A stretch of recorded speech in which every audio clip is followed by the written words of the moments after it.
Sonic blockbuster tomorrow. This is big time Monday hoops, 9 p.m. tip off. Kansas, Houston. I'm excited. This is going to be a hell of a game. Now, Houston came into this week the number 2 team in the country.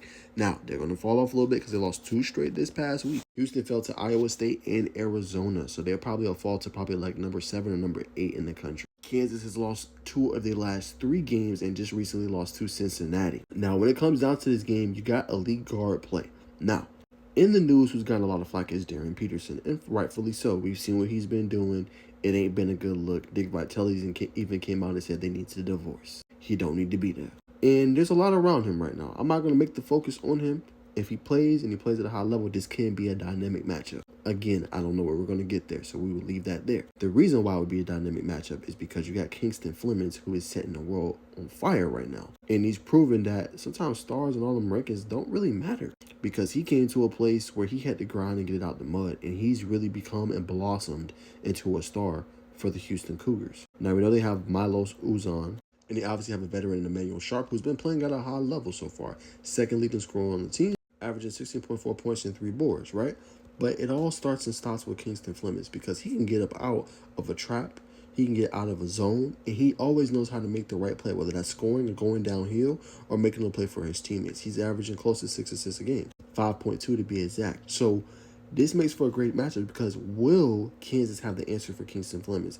Is that somebody like Melvin Council Jr.? Or is it Trey White, who's also the 3rd leading scorer on the team, who's having an outstanding season? That's going to tell us a lot tomorrow night about if they can slow him down, his penetration, dumping it down to Joseph Tugler and all the big men as well, and also being able to create for himself. And then you have Floyd Badunga, who's probably going to be Big 12 Defensive Player of the Year.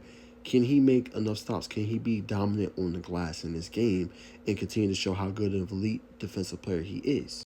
So they're going to have to stop the penetration, right? And the guards are going to have to be able to defend at a high level for Kansas to have a chance. And then when they do get to the rim, or they have that chance to, Badunga's going to have to be one that obviously slows it down. I'm also looking at Kansas guards. Can they attack at a high level? Again, question mark with Darren Peterson. We'll see how long he plays. But Melvin Council Jr., Trey White need them to be on the constant attack in this game. And it's going to come down to floor spacing and the ability to knock down shots at a high level. And we're going to have to obviously see that from both sides. But this is going to be an intriguing matchup to see who's going to win, who's going to make the plays down the stretch, if Kansas is going to have an answer for Kingston Fleming, and can the guards of Kansas, the Trey Whites, the Melvin Council Jr.'s, can he be more efficient, and who's going to be the X factor for Kansas in this game?